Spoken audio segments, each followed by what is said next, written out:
International player, India के तरफ से क्रिकेट खेला उन्होंने। वो उनकी पत्नी को कैंसर था, उन्होंने जिस तरह की बात कही, तो उन्होंने शायद अपना ट्रीटमेंट पूरा नहीं बताया। उन्होंने पूरा ट्रीटमेंट कराया, उन्होंने सर्जरी भी कराई, उन्होंने रेडिएशन भी लिया, कीमो भी लिया और साथ में लाइफस्टाइल चेंज किया, जो कि सिर्फ कैंसर में नहीं, हमें आपको और हर किसी को फॉलो करना चाहिए। कैसे कोई इंसान समझे कि उसको कैंसर हुआ है। सेल्स बनते हैं, अपना काम करते हैं और उनकी डेथ हो जाती है। तो शरीर में दिन भर में ऐसे बहुत सारे सेल्स इस तरीके के प्रोसेस से गुजरते हैं। बहुत सारी गलतियां होती हैं जिसको हम एरर्स कहते हैं, लेकिन हमारे शरीर में इतनी शक्ति होती है कि शरीर उन एरर्स को रिपेयर कर दे। रोज दिन कहा जाता है आप ग्रीन वेजिटेबल्स खाइए, और अगर हम ग्रीन वेजिटेबल्स खाते हैं तो उनको कैसे बिल्कुल ग्रीन किया गया है, किन केमिकल्स का इस्तेमाल किया गया है जो कि कार्सिनोजेनिक है। जो हमारा 60 to 70% कैंसर होता है वो ज्यादातर हमारे लाइफस्टाइल, हमारे डाइट और हमारे दिनचर्या और हमारे एनवायरनमेंट की वजह से होता है। 4th स्टेज वाले पेशेंट के लिए भी आप क्या ये मैसेज दे सकती हैं कि उनके डिजीज का भी क्योर संभव है, उन्हें अपना होप लूज नहीं करना चाहिए। अगर आपका लो रिस्क ब्रेस्ट कैंसर है, जैसे मॉलिक्यूलर लेवल पे उसे डिवाइड करते हैं, हाई रिस्क, लो रिस्क है, और अगर उस पेशेंट को अगर लंग में फैला है, लिवर में फैला, हड्डी में भी फैला है और उसके मार्कर्स पॉजिटिव है, लो रिस्क पेशेंट है, तो दवाइयों की मदद से वो पेशेंट भी लंबा जी सकते हैं। ऐसा बिल्कुल नहीं है कि अब डेथ होना निश्चित है।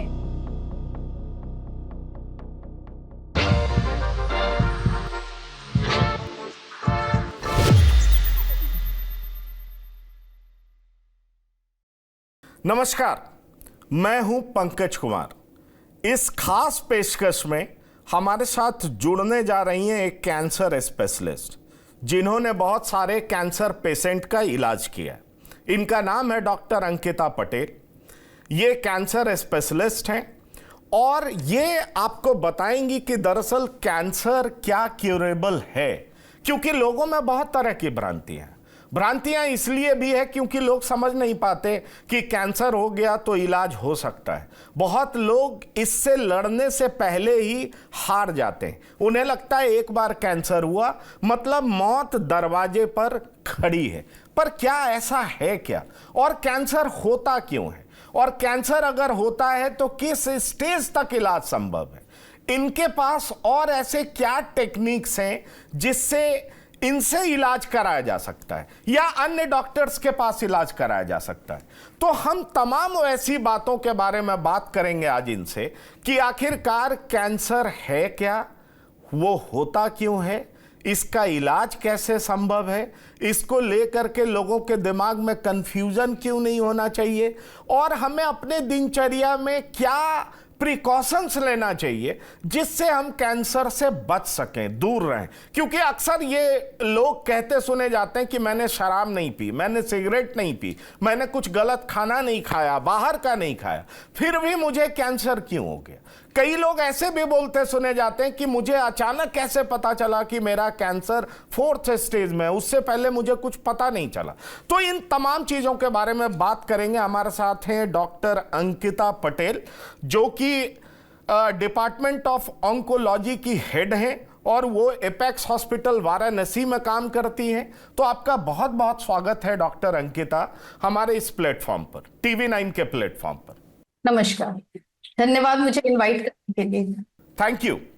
मैं आपसे डॉक्टर ये पूछना चाहूंगा कि दरअसल कैंसर क्यों होता है। सबसे बड़ी बात यह है कैसे कोई इंसान समझे कि उसको कैंसर हुआ है, कैसे उसको पता चलेगा, क्योंकि बहुत लोगों को पता ही नहीं चल पाता, और जब वो डॉक्टर के पास जाते हैं, जब उनका बिहेवियर एबनॉर्मल हो जाता है, उनका जीना दुश्वार हो जाता है, तब जाकर के पता चलता है कि वो कैंसर उनका 4th स्टेज पे। तो कैसे शुरुआत में ही लोग पता कर लें कि नहीं मैं कैंसर से पीड़ित हूं, या कैसे लोगों के भीतर ये बात घर कर जाए कि ये बीमारी हो सकती है, इसलिए बेहतर है हम डॉक्टर के पास जाएं और तुरंत इलाज करवाएं। मैं शुरू से शुरू करती हूँ। हम कैसे बने हैं? 2 सेल्स डिवाइड हुए, ठीक है, फिर कई सेल्स बने, एक गुच्छा बना, फिर वो सेल्स कई सीरियल्स ऑफ उनका डिवीजन हुआ और अलग अलग ऑर्गन्स बने, और हम एक सेल से, 2 सेल से एक पूरा ह्यूमन बॉडी बन चुके हैं। ये चीजें सबको क्लियर होंगी। तो हमारे शरीर में हर सेल, पहले तो हम बहुत सारे ट्रिलियंस ऑफ सेल से बने हुए हैं, हर सेल का अपना एक काम होता है। सेल्स डिवाइड होते हैं, मेच्योर होते हैं, अपना काम करते हैं, और एक स्पैन के बाद उनकी डेथ हो जाती है और उनकी जगह नया सेल ले लेता है। ये सृष्टि का नियम है, इसी तरह हमारा शरीर काम करता है। जब इस प्रोसेस में किसी भी तरह का परिवर्तन हो जाता है जिसके कारण सेल्स बदल जाते हैं, वो एबनॉर्मल तरीके से बढ़ने लगते हैं, तेजी से बढ़ने लगते हैं, और फिर इनकी डेथ नहीं होती है, और ये और तेजी से बढ़ते हैं, इनका पॉपुलेशन बढ़ जाता है, और बढ़ के जब ये कुछ एक साइज के आ जाते हैं तो अपने अगल बगल के जो स्ट्रक्चर्स हैं उनमें जाने लगते हैं, उनको इन्फिल्ट्रेट करने लगते हैं, या जो खून की नलियां हैं, जो लिम्फेटिक्स है, उसके थ्रू ये एक बीज की तरह काम करने लगते हैं और उसके थ्रू पूरे शरीर में टहलते हैं। जहां उनको अच्छा सॉइल मिलता है, यूजुअली लिवर हो गया, लंग हो गया, बोन हो गया, ब्रेन, ये सब अच्छे सॉइल हैं जहां पे ये जाके बैठ जाते हैं और फिर वहां ग्रो करने लगते हैं। तो कैंसर एबनॉर्मल तरीके से ग्रोथ की वजह से है, और जो ये फैल जाता है इसको हम मेटास्टेसिस का टर्म देते हैं, जिसे आम भाषा में स्टेज 4 कहा जाता है। अब जो मैंने पहले बताया कि सेल्स बनते हैं, अपना काम करते हैं और उनकी डेथ हो जाती है, तो शरीर में दिन भर में ऐसे बहुत सारे सेल्स इस तरीके के प्रोसेस से गुजरते हैं। बहुत सारी गलतियां होती हैं जिसको हम एरर्स कहते हैं, लेकिन हमारे शरीर में इतनी शक्ति होती है कि शरीर उन एरर्स को रिपेयर कर दे, तो रिपेयर होके वापस से वो सेल नॉर्मलाइज हो जाती हैं। जब ये रिपेयर मैकेनिज्म खराब हो जाता है, अब वो खराब एनवायरमेंटल फैक्टर की वजह से हो सकता है, या जैसे हम शराब पी रहे हैं, टोबैको ले रहे हैं, स्मोकिंग कर रहे हैं जिसमें 70 कार्सिनोजेंस होते हैं, एयर पोल्यूशन है, या किसी तरह का इन्फेक्शन हो गया, या किसी भी कारण अगर ये एरर ठीक करने वाली मैकेनिज्म है वो गड़बड़ हो जाती है, या एरर्स बढ़ने लगते हैं, या तो प्रोडक्शन बढ़ जाए एरर्स का जितना हमारी मशीनरी संभाल ना पाए, या मशीनरी खराब हो जाए। इन दोनों ही तरीकों से कैंसर जो होता है वो पनपने लगता है। कैंसर इसी तरह से कैंसर का जनरेशन होता है। तो ठीक है। म्यूटेशन आपने बहुत अच्छे तरीके से समझाया कि कैंसर का जन्म कैसे होता है, पर मैं आपसे यह पूछना चाहूंगा, आपने खुद भी बताया कि किस शरीर में अगर एबनॉर्मल ग्रोथ होता है, जो लंप का फॉर्म ले या एक बड़ा ट्यूमर का फॉर्म ले ले, उसको हम कैंसर कहते हैं। और दरअसल होता क्या है कि सेल्स डिवाइड करता है, डेड भी करता है, पर यह क्या होता है कि बहुत तेज ग्रोथ होता है सेल्स का, और उस वजह से वो लंप का फॉर्मेशन लेता है या दूसरे अंगों में चला जाता है, तो हम उसको मेटास्टेसिस भी कहते हैं। पर मुझे आप ये बताइए, मैं इस बात को आपसे समझना चाहूंगा, क्योंकि आपने बहुत सारे फैक्टर्स का नाम लिया। इस स्मोक में 70 तरह के, जो लोग स्मोकिंग करते हैं, 70 तरह के कार्सिनोजेंस होते हैं। कार्सिनोजेंस वो होते हैं जो कैंसर इंड्यूसिंग होते हैं, जो कैंसर कॉज करते हैं बॉडी में। सवाल ये उठता है कि हम बहुत तरह का खाना भी खाते हैं जिसमें बहुत तरह के केमिकल्स होते हैं, हमें पता नहीं होता। जैसे हम पपीते खाते हैं, उसको गलत तरीके से पकाया जाता है, केले खाते हैं उसको गलत तरीके से पकाया जाता है, आम खाते हैं उसको गलत तरीके से पकाया जाता है। रोज दिन कहा जाता है आप ग्रीन वेजिटेबल्स खाइए, और अगर हम ग्रीन वेजिटेबल्स खाते हैं तो उनको कैसे बिल्कुल ग्रीन किया गया है, किन केमिकल्स का इस्तेमाल किया गया है जो कि कार्सिनोजेनिक है। तो लोग करें तो क्या करें, एक बड़ा चैलेंज होता है कि आप अगर ग्रीन्स खा रहे हैं तो आपको पता ही नहीं होता कि ग्रीन लीफी वेजिटेबल्स में कितने सारे केमिकल्स हैं, और वो जा रहे हैं तो वो आपके भीतर कार्सिनोजेनिक है, वो कैंसर इंड्यूसिंग केमिकल्स है। तो इसके लिए आप लोगों को क्या कहना चाहेंगे? मैं क्योंकि मैं अपने पर्सपेक्टिव से भी सवाल पूछ रहा हूं कि लोग अच्छे नियत से अच्छा खाना खाने जाते हैं। मैं दिल्ली में रहता हूं, मैं ग्रीन लीफी वेजिटेबल्स बाजार से ला रहा हूं, किसी दिन न्यूज़पेपर में ही पढ़ने को मिलता है कि बहुत सारे ऐसे केमिकल्स उसमें मिले होते हैं जो हमें हमारे शरीर में कैंसर इंड्यूसिंग है। तो हमारे जैसा आदमी करे तो क्या करे? तो पहले मैं एकदम सहमत हूं आपकी बातों से। जो हमारा 60 to 70% कैंसर होता है वो ज्यादातर हमारे लाइफस्टाइल, हमारे डाइट और हमारे दिनचर्या और हमारे एनवायरनमेंट की वजह से होता है। तो सबसे पहले बेसिक है, हमें अपने लाइफस्टाइल को सुधारना होगा। तो उसमें बहुत सारे कैंसर, हम ये पॉइंट नहीं कर सकते कि ये चीज है तो इसकी वजह से कैंसर होगा। कैंसर हमेशा एक मल्टीफैक्टोरियल कारण से होता है। मल्टीफैक्टोरियल मतलब कई सारे कारण एक साथ काम करते हैं। अगर आपका बॉडी वेट बहुत ज्यादा है, आप ओबीज है, फैट सेल बहुत ज्यादा है, तो कई कैंसर होने की संभावना बढ़ जाती है। अगर आप प्रॉपर स्लीप नहीं ले रहे, 7 से 8 घंटे सोना बहुत जरूरी है, अगर वो आप नहीं सो रहे हैं तो आप अपने साथ ज्यादती कर रहे हैं, आप अपने इम्यून सिस्टम को खराब कर रहे हैं। आप अपने सर्केडियन रिदम जो है, जो एक नेचर ने हमें बनाया है कि हमें इतने घंटे सोना है, इतने बजे सूर्योदय के साथ उठना है, सूर्यास्त के साथ खाना खा के समय से सो जाना, अगर हम उसके विपरीत चलते हैं तो हमारे शरीर का इम्यून सिस्टम भी डिरेंज हो जाता है, वो कम काम करने लगता है। तीसरी चीज है जो हम खाना खा रहे हैं, हमेशा कोशिश करना चाहिए कि लोकल खाएं, सीजनल खाएं, और जो भी खाना आप बाहर से लेके आ रहे हैं उसे अच्छी तरीके से वॉश करके तब उसको कंज्यूम करें। इतना हम कर सकते हैं, क्योंकि क्या सोर्स आ रहा है, क्या उसमें एडल्टरेशन किया गया है, शायद वो हर किसी के बस की बात नहीं हो सकती कि उसके सोर्स तक जाना। हम क्या कर सकते हैं, अपने आप को और अपने इम्यून सिस्टम को और स्ट्रांग करने के लिए जितनी चीजें होती हैं पहले वो करना चाहिए, और कोशिश करना चाहिए लोकल और सीजनल चीजें खाएं। बहुत ज्यादा जो इंपोर्टेड फ्रूट्स होते हैं या जो पैक्ड फ्रूट्स होते हैं, जो हम बहुत सारे उसमें प्रिजर्वेटिव और बहुत सारे मिले हुए होते हैं, जिसके कारण वो लंबे समय तक फ्रेश रहते हैं, लेकिन वो कहीं ना कहीं बॉडी को हार्म करते हैं। तो take care of your body weight, घर का खाना खाएं, समय से खाना खाएं, क्वांटिटी लिमिटेड होना चाहिए जितना आपकी शरीर की रिक्वायरमेंट हो, मोटापा नहीं बढ़ना चाहिए। दिन भर में 1 घंटे जरूर अपने शरीर को देना चाहिए एक्सरसाइज करने के लिए, और जितने भी नशीली पदार्थ हैं उनको अवॉइड करना चाहिए। तो इतना करने से हम अपने आप को स्ट्रांग कर सकते हैं, ताकि अगर एक्सटर्नल फैक्टर आ भी रहा है तो हम उसको लड़ने के लिए तैयार हो। जैसे कि आपने बोला कि आपने बहुत सारे पेशेंट्स को देखा है जिन्होंने कभी किसी भी तरह का नशा नहीं किया है, तो सीधी सी बात है, अगर हम जिंदा है, हमारे अंदर सेल्स है, सेल्स डिवाइड कर रहे हैं, तो कैंसर किसी को भी हो सकता है। हाँ, उनमें होने की संभावना डेफिनेटली ज्यादा है जिनका खाना पीना ठीक नहीं है, जिनकी एक्टिविटीज ठीक नहीं है, स्लीप ठीक नहीं, स्ट्रेस बहुत ज्यादा ले रहे हैं। स्ट्रेस भी अपने आप में कैंसर या किसी भी तरह की जो लाइफस्टाइल डिजीज, कैंसर भी एक तरीके का लाइफस्टाइल डिजीज है, इसके अलावा हाइपरटेंशन हो गया, डायबिटीज हो गया, और कोमोर्बिडिटीज होती है, ये सब स्ट्रेस इंड्यूस। स्ट्रेस एक चीज है, जो भी मैंने सारे पॉइंट्स बताए, हर कुछ आपके बॉडी के इम्यून सिस्टम को खराब करते हुए डायबिटीज, हाइपरटेंशन, कैंसर या और जो कोमोर्बिडिटीज है उनको इंड्यूस कर सकता है। बिल्कुल, आपने बहुत अच्छी बात कही। मैं एक सवाल आपसे और करूंगा। आजकल लाइफस्टाइल इस तरह का हो चुका है कि हम मॉर्निंग में उठते हैं ब्रश के साथ और रात में सोने जाते हैं तो बहुत सारा ऐसा वो मच्छर मारने की दवा इस्तेमाल करते हैं।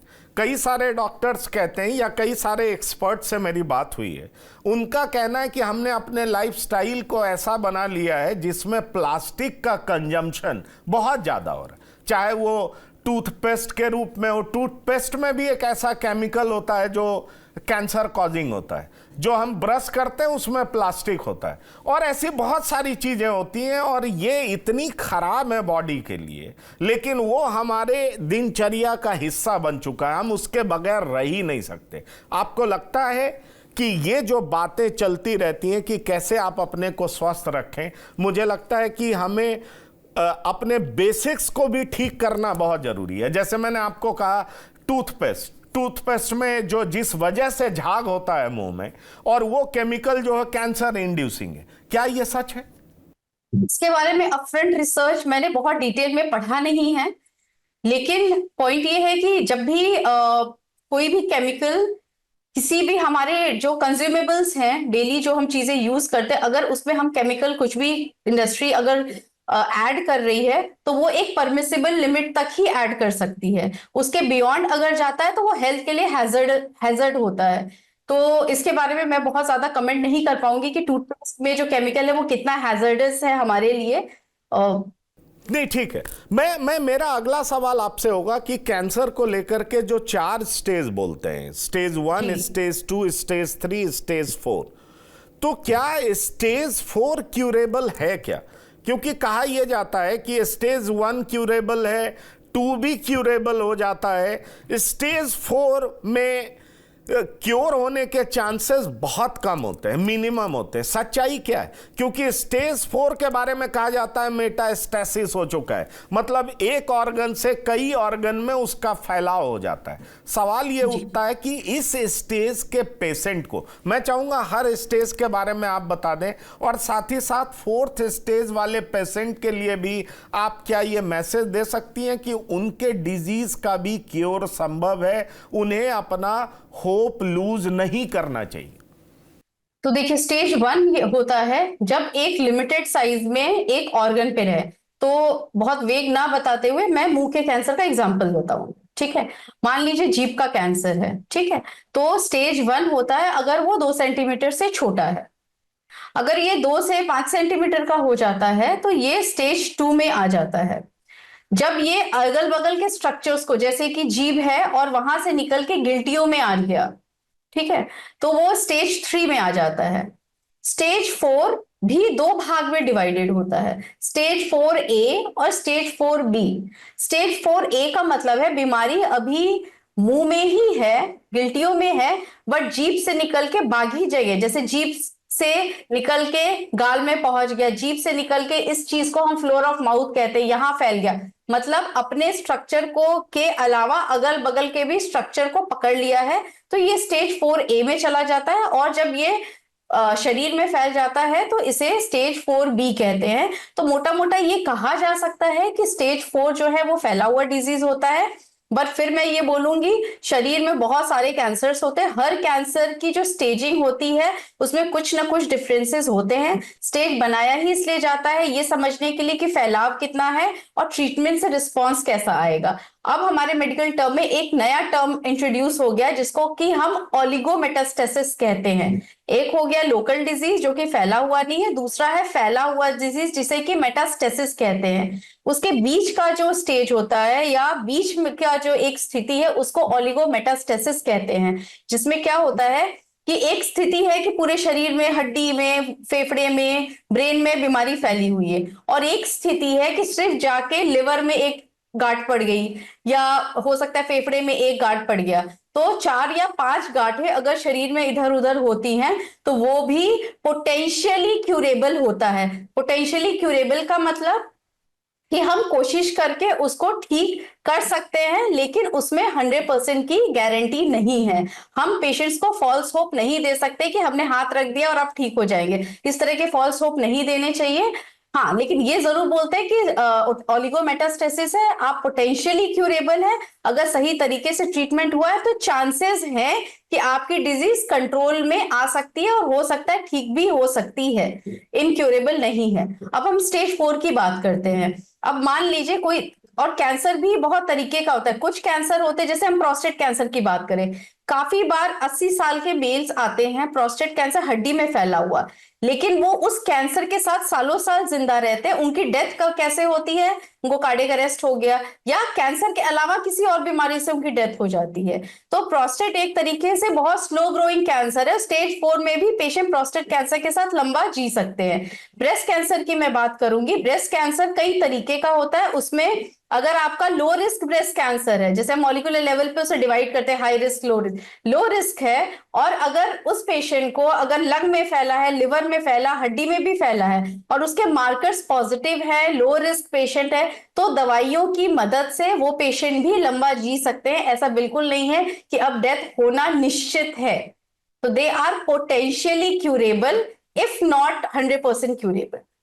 तो आप बहुत बड़ा होप दे रही हैं। मुझे लगता है कि वो दर्शक जिनके परिवार में या वो खुद इस बीमारी से ग्रसित होंगी या होंगे, वो हमारे इस कार्यक्रम को देखेंगे या देखेंगी, तो निश्चित तौर पर उनके भीतर एक होप होगा, उम्मीद होगा कि भले ही वो 4th स्टेज में हो लेकिन फिर भी वो लंबा जी सकती हैं, प्रोवाइडेड कि उन्हें। जी हाँ, सॉरी फॉर इंटरप्शन जी, ये आपको कौन बता सकता है? ये आपके ऑन्कोलॉजिस्ट आपकी रिपोर्ट्स देख के आपका एग्रेसिव ट्यूमर है या नॉन एग्रेसिव ट्यूमर है ये देखते हुए, और फैलाव का वॉल्यूम कितना है, थोड़ा फैला है, ज्यादा फैला है, उसके ऊपर निर्भर करता है। तो बहुत जरूरी है अपने रिपोर्ट्स के साथ एक बार अच्छे कैंसर सेंटर में ऑन्कोलॉजिस्ट से मिलके डिस्कस करें, फिर आप डिसाइड करें कि आपको आगे क्या स्टेप लेना है। चलिए, ये आपने बहुत अच्छा सुझाव दिया। मुझे लगता है मेरे दर्शक जरूर लाभान्वित होंगे। TV9 के दर्शक जो भी देखेंगे वो आपकी बातों से लाभान्वित होंगे, और अगर इस स्टेज पर भी होंगे तो उनके अंदर एक उम्मीद जगेगी। इन दिनों एक बहुत चर्चा होती है इम्यूनोथेरेपी की। कहा जाता है कि हार्मोन्स को रेगुलेट करके ट्रीटमेंट करने की प्रक्रिया को इम्यूनोथेरेपी कहते हैं, मतलब शरीर के अंदर की इम्यूनिटी को बढ़ाया जाता है। ये कितना कारगर है? आपने अपने हॉस्पिटल में भी कई लोगों का इस मेथोडोलॉजी से ट्रीटमेंट किया होगा। आपका अनुभव क्या कहता है? लोग कितने क्योर्ड होते हैं? क्या वो ठीक हो जाते हैं? फिर वापस रीअकर करने की संभावना रहती है या खत्म हो जाती है? मैं इस बारे में जानना चाहूंगा। ठीक है, तो बस मैं 1 मिनट का समय लूं कैंसर कैसे ट्रीट होता है वो बताने के लिए। तो कैंसर ट्रीटमेंट कई पिलर्स पे डिपेंड करता है: surgery, chemotherapy, targeted therapy, hormonal therapy, immunotherapy. किस पेशेंट में किस चीज की जरूरत है वो डिपेंड करता है कि कहाँ का कैंसर है। सपोज करिए मुंह का कैंसर है, तो इसमें मुंह मतलब आगे वाला पार्ट, पीछे नहीं, आगे का पार्ट है, तो उसमें अगर ऑपरेबल है तो सर्जरी होती है, फिर रिपोर्ट आता है, उसको देखा जाता है, अगर जरूरत पड़ता है तो रेडिएशन और कीमो दिया जाता है। वो बीमारी जब अगर मान लीजिए वापस आती है तब इम्यूनोथेरेपी का इस्तेमाल किया जाता है। वही अगर हम लंग कैंसर की बात करें तो उसमें ट्रीटमेंट हम इम्यूनोथेरेपी के साथ ही शुरू कर सकते हैं। तो ये बताने का उद्देश्य यही है कि ये समझना कि हर मोडालिटी हर कैंसर में कारगर नहीं होता है। कोई भी दवा लिखने से पहले, जैसे हार्मोनल की अगर हम बात करें तो हम हर पेशेंट में हार्मोनल नहीं देते। हम ब्रेस्ट कैंसर में देते हैं, प्रोस्टेट कैंसर में देते हैं, एंडोमेट्रियम में देते हैं, जहां पे वो काम करेगा। मुंह के कैंसर में कभी हम हार्मोनल नहीं देते। इसी तरह इम्यूनोथेरेपी भी एक नया पिलर और मोडालिटी है कैंसर ठीक करने का या ट्रीट करने का, जिसमें कि जैसे हमारे शरीर का जो इम्यून सिस्टम है वो बैलेंस पे काम करता है। अगर ज्यादा इम्यून सिस्टम एक्टिव हो जाएगा तो आपके शरीर के अंगों को ही खराब करने लगेगा, तो वो थोड़ा सा दबा हुआ रहता है, बैलेंस वे में काम करता है। इम्यूनोथेरेपी क्या करता है, इस इम्यून सिस्टम को कैंसर सेल के अगेंस्ट एक्टिवेट कर देता है, तो हमारा इम्यून सिस्टम उन कैंसर सेल्स को मारने लगता है। लेकिन ये हम एज ए ब्लैंकेट ट्रीटमेंट हर पेशेंट में नहीं देते हैं। पहले पेशेंट की कुछ जांचें होती है जिससे ये पता चलता है कि ये इम्यूनोथेरेपी देने पे उस पेशेंट में काम करेगा कि नहीं करेगा। अगर नहीं करेगा तो नहीं दिया जाता, अगर काम करेगा तभी दिया जाता है। ये हर स्टेज के लिए, हर बीमारी के लिए कारगर नहीं है। स्पेसिफिक कैंसर्स और स्पेसिफिक मॉलिक्यूलर टेस्ट के बाद ही। जैसे मैं एग्जांपल देना चाहूंगी, हमारे पास एक पेशेंट आई, उनको खाने में दिक्कत हो रही थी, खाना निगलने में दिक्कत हो रही थी, and she is a very healthy female, अच्छे मतलब एजुकेटेड फैमिली से थी, तो उनको खाने में दिक्कत हुई। तो उन्होंने गैस्ट्रोएंटरोलॉजिस्ट मतलब जो पेट के डॉक्टर है उनको दिखाया।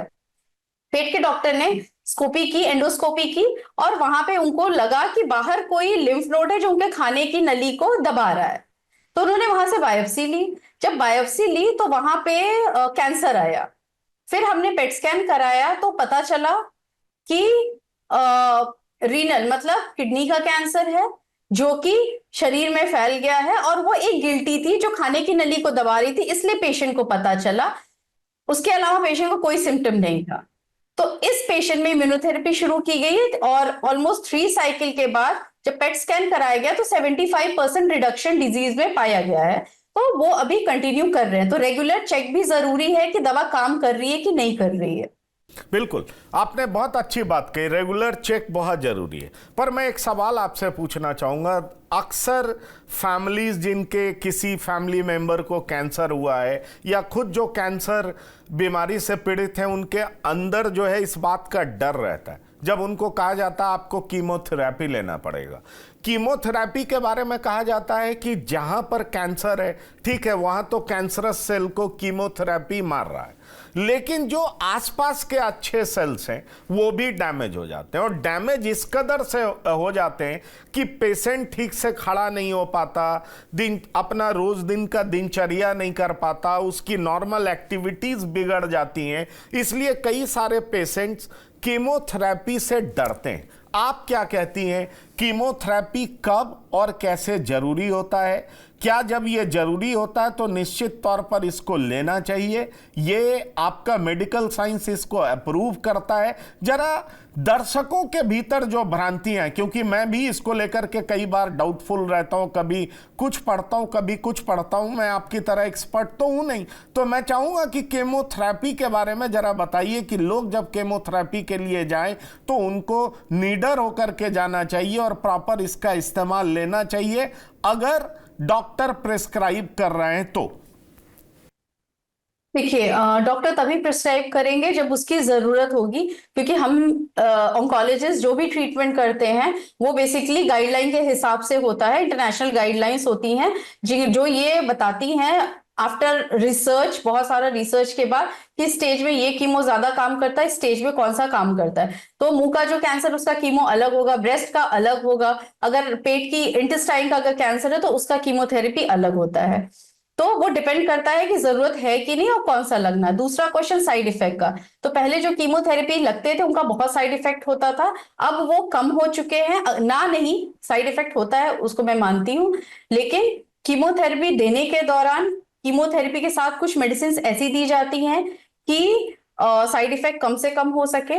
नेक्स्ट साइकिल पे जब पेशेंट आता है तो जो बीच का ड्यूरेशन होता है उसमें भी मेडिसिन दी जाती है कि अगर पेशेंट को जाने के बाद कोई दिक्कत हो तो ये दवाइयां ली जा सकती हैं। और कीमोथेरेपी का एक लिमिटेड साइकिल होता है, उतना साइकिल लेने के बाद फिर पेशेंट का कीमोथेरेपी रोक दिया जाता है। मैं हमेशा ये मानती हूँ पेशेंट कैन हमेशा साइड इफेक्ट अगर थोड़ा बहुत है उसके साथ रह सकते हैं, लेकिन अगर कैंसर बचा रह गया तो उसके साथ नहीं रह सकते। तो हम लोग कुछ भी करें, कोई भी अगर हम टेस्ट करते हैं या कोई भी अगर ट्रीटमेंट करते हैं तो हमेशा ये देखते हैं कि पहले वो जरूरी है कि नहीं जरूरी, गैर जरूरी चीजें नहीं करानी होती है। और अगर हम ट्रीटमेंट भी करते हैं तो हम ये देखते हैं कि फायदा ज्यादा हो रहा है या छोटे मोटे नुकसान के लिए हमें ध्यान देना है। क्योंकि अगर हम इनकम्प्लीट ट्रीटमेंट करते हैं, कैंसर सेल्स म्यूटेट होते रहते हैं, एक तो म्यूटेशन करके कैंसर हो गया, फिर आगे भी वो और म्यूटेट होते रहते हैं, अपने नेचर को चेंज करते रहते हैं। इसलिए जो दवा अभी काम कर रही है अगर बीमारी वापस आती है तो जरूरी नहीं कि सेम दवा उस समय भी काम करे, क्योंकि कैंसर सेल ने अपने आप को उस दवा के लिए म्यूटेट कर लिया है। तो इसीलिए आधा अधूरा इलाज जो है वो बहुत खतरनाक होता है, और आधी अधूरी जानकारी और आधा अधूरा एडवाइस वो उससे भी ज्यादा खतरनाक होता है। पहले जमाने में क्या था, हम कैंसर के बारे में अपनी धारणा कैसे बनाए थे, हमें गांव या शहर में रह रहे हमारे अगल बगल जो पेशेंट है उनको देख के हमने धारणा बना ली थी। तब हॉस्पिटल्स भी कम होते थे, तब लोग हॉस्पिटल भी कम पहुंचते थे, और तब इतनी मोडालिटीज भी नहीं थी, और पेशेंट अगर एडवांस स्टेज में जाएगा तो उसके ठीक होने की संभावना लिमिटेड रहती है। तो उनको मोटा मोटा ये लगता था कि अच्छा कैंसर हो गया, वो बचे नहीं। उन्होंने कभी ये जानने की कोशिश नहीं की कि कैंसर किस स्टेज में पता चला था, कैंसर के साथ क्या उनको और कोई बीमारी तो नहीं थी, शुगर हाई लेवल का तो नहीं था, कोई और बीमारी तो ऐसी नहीं थी जिसके कारण कैंसर का ट्रीटमेंट नहीं हो पाया। अब जो भ्रांतियां हैं या जो डर है, जो मिसकंसेप्शन है, वो सोशल मीडिया में जो बहुत तरह का इंफॉर्मेशन, सही गलत मतलब नॉन एविडेंस बेस्ड जो इंफॉर्मेशन है, उसके कारण लोग ज्यादा परेशान होते हैं। तो मेरा यही ओपिनियन है कि अगर आपके घर में पहले तो किसी को कैंसर ना हो, बट अगर अनफॉर्चुनेटली किसी को कैंसर हुआ है तो सबसे पहले जाके आप किसी कैंसर हॉस्पिटल में, कॉम्प्रिहेंसिव कैंसर हॉस्पिटल में जाके एक ऑन्कोलॉजिस्ट से आप सही ओपिनियन लीजिए, आप सेकंड ओपिनियन लीजिए, आप थर्ड ओपिनियन लीजिए, अपनी धारणा बनाइए, बट समय ना व्यतीत करें और सोशल मीडिया देख के अपना ओपिनियन ना बनाएं, क्योंकि सोशल मीडिया पे चीजें फिल्टर्ड आती है और आपको पूरी जानकारी नहीं एकदम होती है। आपने ठीक कहा, little knowledge is dangerous thing, वो कहते हैं आधी अधूरी जान। Yes true. मैं एक सवाल और पूछना चाहूंगा, क्योंकि लोग के सवाल तो अभी कई पूछूंगा मैं आपसे। लोगों के दिमाग में बहुत तरह की बातें होती है, जैसे कहते हैं वैक्सीन ले लो, हर चीज का वैक्सीन है जो प्रिवेंट करता है। क्या कैंसर का वैक्सीन अभी तक आया नहीं है क्या? क्योंकि बहुत सारे हम साइंस जर्नल में पढ़ते हैं कि डेवलप्ड कंट्रीज में इसको लेकर के शोध हो रहा है, कुछ कैंसर के लिए वैक्सीन है भी जिससे कैंसर नहीं होता है। पर अगर एक हेल्दी आदमी, जैसे बहुत सारी बीमारियों के लिए हम वैक्सीन लेते हैं, तो क्या एक हेल्दी आदमी प्रिवेंशन के लिए वैक्सीन लेकर के क्या मस्त रह सकता है कि नहीं अब हमें कैंसर नहीं होगा क्योंकि हमने ये वैक्सीन ले लिया? इस तरह का कोई इन्वेंशन हुआ है अभी तक? दो सवाल है इसमें, पहले तो वैक्सीन है, दूसरा मस्त रह सकते हैं कि नहीं। तो पहले मैं वैक्सीन बताऊंगी। तो दो वैक्सीन है। पहला वैक्सीन जो है वो बच्चेदानी के मुंह के कैंसर के लिए है, जिसको HPV वैक्सीन कहते हैं, जो कि इंडिया में कई साल से अवेलेबल है। 2 इंटरनेशनल ब्रांड्स है और अब इंडियन ब्रांड भी लॉन्च हो गया है, जिसका रिकमेंडेशन है 9 से 14 साल की हर बच्ची को 2 डोज में ये वैक्सीन लग जाना चाहिए। और उसके बियॉन्ड अगर 14 से 26 साल तक है तो 3 डोज में ये वैक्सीन लग जाना चाहिए। किसी भी गायनी हॉस्पिटल में, किसी भी सरकारी हॉस्पिटल में, इवन पीडियाट्रिशियन के पास ये वैक्सीन अवेलेबल है। लेकिन वही कहते हैं कि थोड़ा इसका डिस्कशन इसके बारे में कम हुआ है, इसलिए लोगों को कम पता है। बट ये 26 के बाद नहीं है, 26 के बाद नहीं है। हाँ, तो पहले ये 36 साल तक था। 26 से 36 साल तक भी लोग लगवाते हैं, लगवा सकते हैं। उसका कितना फायदा है ये अभी प्रूवन नहीं है, क्योंकि ये एक वायरस के अगेंस्ट होता है, HPV वायरस। और हमारे देश में ये माना जाता है कि अगर शादी हो गई है, बच्चा हो गया है, तो काफी बार ऐसा होता है कि पेशेंट को बहुत जरूरत नहीं होती है। बट 36 साल तक भी ये वैक्सीन लगवा सकते हैं। कुछ लोग 45 साल तक भी लगवाते हैं, बट 36 साल इज गुड, मतलब लगवा लेना चाहिए। और दूसरा जो वैक्सीन है वो आता है आपका लिवर कैंसर के लिए, हेपेटाइटिस बी का वैक्सीन।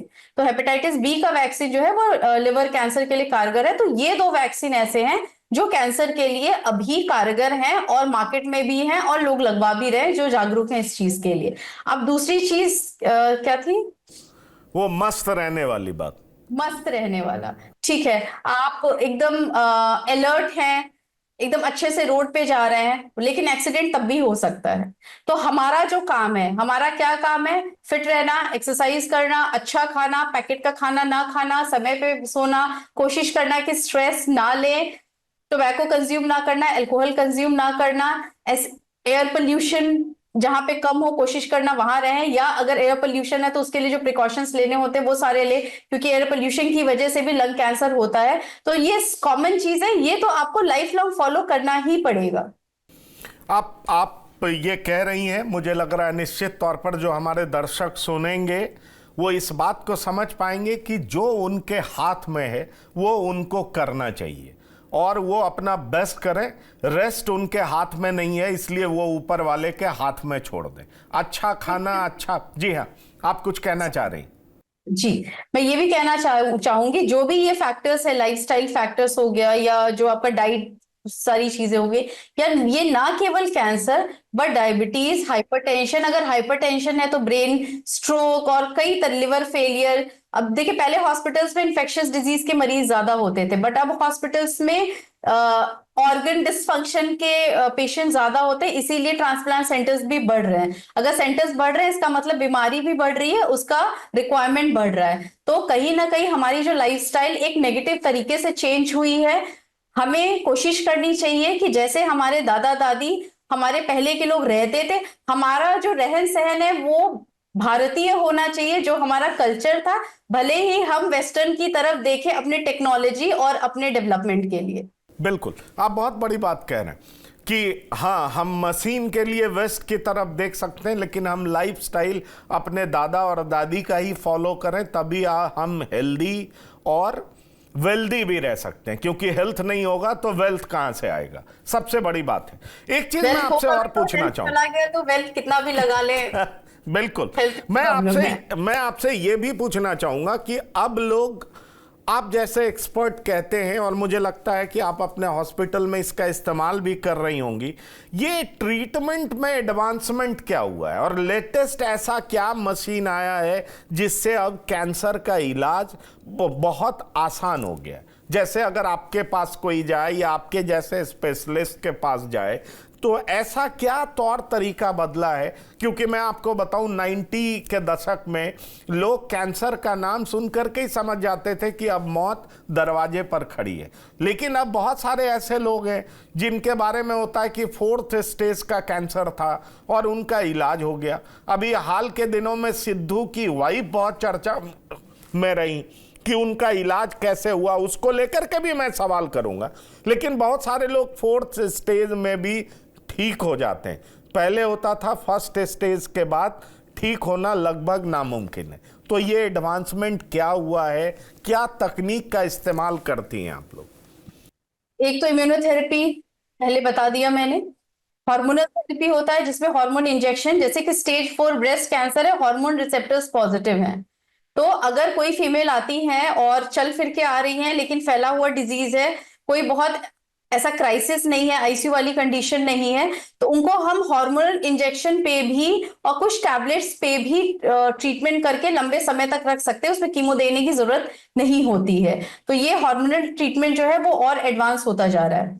फिर हम कीमोथेरेपी की बात करते हैं, तो कीमोथेरेपी अब ऐसे आ गए हैं जिनके साइड इफेक्ट्स जो है वो काफी कम है। फिर हम सर्जरी की बात करेंगे, तो सर्जरी में पहले ओपन सर्जरीज होते थे, अब लेप्रोस्कोपिक और रोबोटिक सर्जरीज भी आ गए हैं, जिससे कि आपका मिनिमल एक्सेस होके सर्जरी हो जाती है। पहले अगर किसी को ब्रेस्ट कैंसर होता था पूरा स्तन निकाला जाता था, अब क्या है उसको कंजर्व किया जाता है। पैर का कैंसर है या आम का कैंसर है तो काफी बार पूरा एम्पुटेशन मतलब पूरा काट के निकाला जाता था। अगर अभी लिमिटेड स्टेज है तो उसमें लिम्ब साल्वेज भी किया जाता है, मतलब ऑर्गन को या पैर और हाथ को बचाया जा सकता है। तो सर्जरी में ये एडवांसमेंट है। रेडिएशन में काफी एडवांसमेंट हो गया। रेडिएशन में जो पहले मशीनें होती थी उनमें साइड इफेक्ट ज्यादा होता था, बट जो अब नई मशीनें हैं उसमें हम लोग बहुत फोकस करके रेडिएशन देते हैं, और अगर 3 से 5 मिलीमीटर का कैंसर कहीं भी पड़ा हुआ है उसको फोकस करके 1-2 फ्रैक्शन में उसको ट्रीटमेंट किया जा सकता है। इसके अलावा कुछ कैंसर्स होते हैं जो शरीर में सांस के साथ मूव करते हैं, जैसे कि अगर लिवर का कैंसर हो गया या फेफड़े का कैंसर हो गया, वो सांस लेने के साथ साथ मूव करेगा। तो अब मशीन जो है वो रोबोटिक आर्म से उसको ट्रैक करके सिर्फ फोकस करके उसी को डोज देते हैं। तो जितनी भी मोडालिटीज है उनका मेन जो एडवांसमेंट का जो एक फोकस होता है कि डोज ज्यादा जाए और साइड इफेक्ट कम हो, नॉर्मल टिश्यूज पे कम से कम साइड इफेक्ट पड़े, और पेशेंट अगर ठीक हो जाते हैं, लंबे समय तक उनकी जिंदगी है, तो वो टॉक्सिसिटी मतलब साइड इफेक्ट से वो परेशान ना रहे। ब्रेस्ट कैंसर हुआ हाथ सूज रहा है, ऐसा नहीं होना चाहिए। तो सर्जरीज में भी लिम्फ नोड डिसेक्शन का एक अलग टेक्निक है जिससे कम सूजन होती है, और रेडिएशन और बाकी ट्रीटमेंट के दौरान एक्सरसाइजेज और रिहैबिलिटेशन किया जाता है जिससे हाथ नहीं सूजता। मुंह का कैंसर है, सब कुछ हो गया, मुंह नहीं खुल रहा है, तो वो रिहैबिलिटेट किया जाता है। तो फोकस यही है हर मोडालिटीज के एडवांसमेंट में कि असर ज्यादा हो और साइड इफेक्ट कम हो, ताकि पेशेंट की क्वालिटी ऑफ लाइफ बहुत अच्छी हो। तो अब हम क्वालिटी ऑफ लाइफ पे फोकस कर रहे हैं। चलिए, ये बहुत अच्छी बात है। लास्ट 2 सवाल मैं आपसे करना चाहूंगा। क्या कैंसर हेरिडेटरी है? इज इट हेरिडेटरी, अनुवांशिक है? और अगर है, जैसे मान लीजिए मेरे पिता को कैंसर था और हम 4 भाई बहन हैं, तो हम 4 भाई बहनों में उसके होने के चांसेस कितने? ये मैं आपसे सवाल करना चाहूंगा, क्योंकि बहुत जगह बहुत टाइम तक इस पे डिबेट रहा कि इट इज हेरिडेटरी और नॉट, इट इज कम्युनिकेबल और नॉट। तो ठीक है, अब तो साफ समझ में आ गया कि कम्युनिकेबल नहीं है, नॉन कम्युनिकेबल है। लेकिन हेरिडिटरी है, कुछ चांसेस हैं, तो कितने % बच्चों में, ऑफस्प्रिंग में इसके फैलने के चांसेस रहते हैं? जो अनुवांशिक कैंसर है वो आपका मोटा मोटा 7 से 12% अनुवांशिक कैंसर या जेनेटिक कैंसर, हेरिडिटरी कैंसर होता है जो कि फैमिलीज में रन करता है। तो इनके डेवलप होने के चांसेस भी नॉर्मल इंडिविजुअल से ज्यादा हैं, और अगर आपने अपनी लाइफस्टाइल नहीं अच्छी रखी तो दोनों का सिनर्जिस्टिक इफेक्ट होता है, मतलब 1+1 2 नहीं, 1+1 11 होगा। तो वो इफेक्ट ज्यादा, मतलब वो कैंसर होने की संभावना बढ़ जाती है। अब इसको पहचाने कैसे? अगर एक ही इंसान में कई तरह का कैंसर है, जैसे कोई महिला है उनको ब्रेस्ट कैंसर भी, ओवरी कैंसर भी, उम्र कम है, तो उनको टेस्ट कराना चाहिए। किसी फैमिली में अगर कई जनरेशन्स में कैंसर रन कर रहा है, दादाजी को था, पिताजी को है, चाचा को है, ताऊ जी को है, तो उसमें चांसेस हो सकते हैं। तो इसमें क्या होता है, शुरू में टेस्ट नहीं कराते पहले, अगर, क्योंकि ये तो आपको डॉक्टर ही बताएंगे, या अगर आपको इतनी अवेयरनेस है तो आप डॉक्टर के पास जाके पूछेंगे कि हमें जेनेटिक कैंसर है कि नहीं, या हेरिडिटरी कैंसर है कि नहीं। तो सबसे पहले तरीका यही होता है कि आप एक जेनेटिक काउंसलिंग पहले कराएं जेनेटिक काउंसलर से। जेनेटिक काउंसलर आपकी एक ट्री, फैमिली ट्री बनाएंगे, देखेंगे किसको क्या कैंसर है, क्या वो रिलेटेड है या नहीं है। फॉर एग्जाम्पल, अगर किसी के घर में सब पान गुटखा खा रहे हैं और हेल्दी है और सबको मुंह का कैंसर हो गया, तो उसमें लाइफस्टाइल रिलेटेड कैंसर होने की संभावना ज्यादा है, ना कि हेरिडिटरी। तो ये जेनेटिक काउंसलर का काम है ये एडवाइस करना, क्योंकि टेस्ट कराना बहुत आसान है लेकिन उसका आफ्टर इफेक्ट बहुत खराब है। अगर कोई ऐसी चीज आती है जिसके बारे में हम कुछ नहीं कर सकते, तो ऐसा चीज तो काफी बार जानना भी नहीं चाहिए। तो जेनेटिक काउंसलर का काम ही यही होता है एडवाइस करना कि आपको कराना है या नहीं कराना है। मान लीजिए अगर किसी में आ जाता है पॉजिटिव कि ठीक है आपकी फैमिली में, for that matter breast cancer महिलाओं में सबसे कॉमन कैंसर है, हम उसकी बात करते हैं। अगर ब्रेस्ट कैंसर और ओवरी कैंसर होने की संभावना ज्यादा है तो उसमें कुछ कुछ प्रिकॉशंस लेना होता है, कुछ सर्जरीज एडवाइस होती हैं और कुछ स्क्रीनिंग प्रोटोकॉल जो नॉर्मल इंडिविजुअल है उससे बदल के इनको समझाया जाता है। तो एक्शन जो होता है वो डिपेंड करता है कि आपकी रिपोर्ट कैसी आई है। चलिए, मैं मेरा अंतिम सवाल आपसे होगा। Sidhu, Navjot Singh Sidhu international player, India के तरफ से क्रिकेट खेला उन्होंने, वो उनकी पत्नी को कैंसर था, उन्होंने जिस तरह की बात कही कि अगर आप अपने खान पान में इस तरह की चीज़ों का इस्तेमाल करते हैं तो 4th स्टेज कैंसर भी ख़त्म हो जाएगा, ये मिथ है या हकीकत भी है? देखिए, सबसे पहले तो मैं कहूंगी उनकी पूरी बात गलत नहीं है, उनकी बातें सही हैं। और कोई भी डॉक्टर आपको ये नहीं बोलेगा कि हल्दी मत पियो, तुलसी मत खाओ, नीम मत खाओ, जो भी चीजें उन्होंने बताई कोई नहीं बोलेगा। हम लोग खुद बोलते हैं घर का खाइए, जो चीजें हम लोग शुरू से समझते हैं कि एंटी बैक्टीरियल है, आपके शरीर की इम्यूनिटी को बढ़ाता है, इन्फेक्शन से लड़ता है, वो एकदम लीजिए, उसमें कोई कोई दो राय नहीं है कि ये चीजें गलत है, एकदम सही है।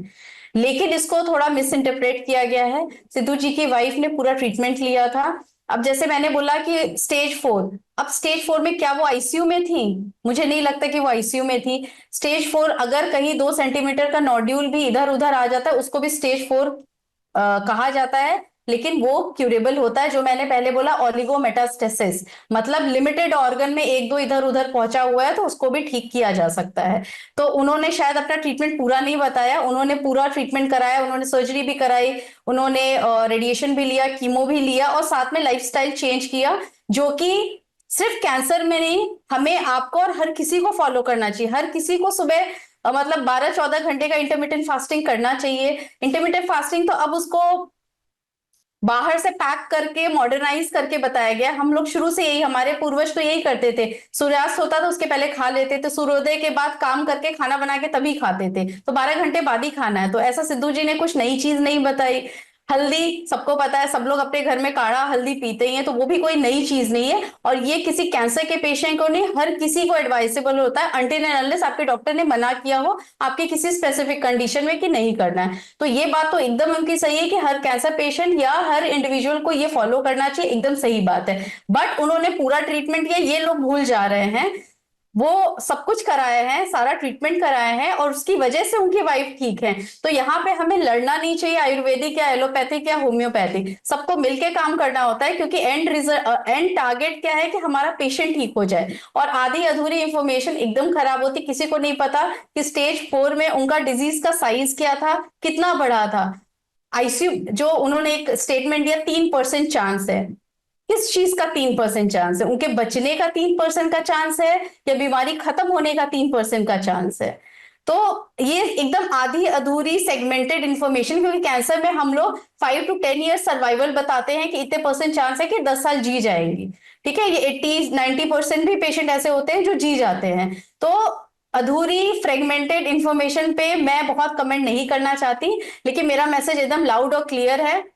उन्होंने पूरा ट्रीटमेंट कराया है, उन्होंने आयुर्वेदा और मतलब मॉडर्न मेडिसिन की सारी चीजों को यूज किया है और उनका डिजीज इसलिए कंट्रोल में आया है। और हम लोग जो स्क्रीन के बाहर यूट्यूब और बाकी चीजें व्हाट्सएप देख देख के हम अपने ट्रीटमेंट को मॉडिफाई कर रहे हैं, हम उनके मॉडर्न मेडिसिन के ट्रीटमेंट को अवॉइड करके छोड़ के अपने कन्वीनियंस के हिसाब से चीजों को कर रहे हैं। आज सुबह एक पेशेंट आए थे, मुंह का कैंसर है, काफी फैला हुआ है, और वो भी यही चीज फॉलो कर रहे थे। उनके अटेंडेंट ने पूछा कि करते रहे, हमने एकदम करिए, वो तो करना चाहिए, हमें आपको भी करना चाहिए, लेकिन ट्रीटमेंट तो कराइए, डिजीज अभी उनका बढ़ गया है।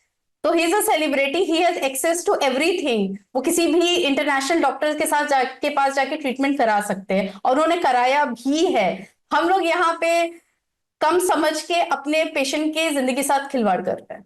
आपने बहुत अच्छी जानकारी दी डॉक्टर। अगर आधी अधूरी इंफॉर्मेशन, उनका स्टेज नहीं पता, कितना फैला हुआ था, 3% किस चीज का, क्या वो आईसीयू में थी, क्या वो जाने वाली थी, ऐसा कुछ भी नहीं था। अभी तो मैंने ये भी सुना है कि 2023 में ही ठीक हो चुकी थी, तो अभी 1 साल बाद क्यों प्रेस कॉन्फ्रेंस। तो बहुत सारी चीजें, हमें उसके अंदर नहीं जाना, हमें बस ये जाना कि हमारे लिए क्या सुनना सब चाहिए, एब्जॉर्ब वही करना चाहिए जो हमारे लिए और हमारे पेशेंट के लिए अच्छा हो। बिल्कुल, आपने हर मुद्दे पर बहुत गहराई से अपना जवाब दिया। मुझे लगता है कि डॉक्टर अंकिता पटेल, आपको जो लोग भी सुनेंगे, हमारे दर्शक सुनेंगे, निश्चित तौर पर लाभान्वित होंगे। और मैं आपको बेस्ट ऑफ लक बोलूँगा, क्योंकि कैंसर होते ही एक बार लोग डरता जरूर है, वो आपके पास आता है, वो इलाज पाता है, तो निश्चित तौर पर आप उसे, वो कहते हैं ना कि नया जीवन देती हैं। तो मैं आपको बेस्ट ऑफ लक, शुभकामनाएं देता हूं। और आपने जो जानकारी दी है, निश्चित तौर पर हमारे दर्शक जो इसे देखेंगे और सुनेंगे वो जरूर लाभान्वित होंगे, ऐसी मैं पूरी उम्मीद करता हूं। तो अंकिता पटेल जी, डॉक्टर, आपका बहुत बहुत स्वागत है। आपका शुक्रिया, धन्यवाद, थैंक यू। तो इस खास पेशकश में इतना ही। ताज़ा तरीन खबरों के लिए आप लगातार देखते रहिए TV9। धन्यवाद, नमस्कार।